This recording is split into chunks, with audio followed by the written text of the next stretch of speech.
ಗುಜರಾತ್ನ ಐತಿಹಾಸಿಕ ಸೋಮನಾಥ ದೇವಾಲಯದ ಸ್ವಾಭಿಮಾನ ಪರ್ವ ಇಂದು ಆರಂಭಗೊಳ್ಳಲಿದ್ದು, ಸೋಮನಾಥ ರಥಯಾತ್ರೆಗೆ ಇಂದು ಚಾಲನೆ ಸಿಕ್ಕಿದೆ. ವಿಶೇಷ ರೈಲಿನಲ್ಲಿ ಭಕ್ತರು ಯಾತ್ರೆಯನ್ನು ಕೈಗೊಂಡಿದ್ದಾರೆ.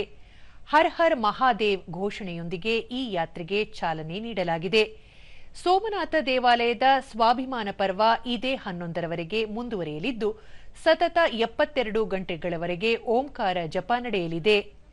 ಸೋಮನಾಥ ದೇವಾಲಯದ ಮೇಲೆ ನಡೆದ ಮೊದಲ ಬರ್ಬರ ದಾಳಿಗೆ 2026ರಲ್ಲಿ 1000 ವರ್ಷ ಪೂರ್ಣಗೊಳ್ಳುವ ಹಿನ್ನೆಲೆಯಲ್ಲಿ ಈ ಪರ್ವ ಆಯೋಜಿಸಲಾಗಿದ್ದು, ಪ್ರಧಾನಿ ನರೇಂದ್ರ ಮೋದಿ ಭಾನುವಾರ ವಿಶೇಷ ಸಮಾರಂಭದಲ್ಲಿ ಭಾಗವಹಿಸಲಿದ್ದಾರೆ.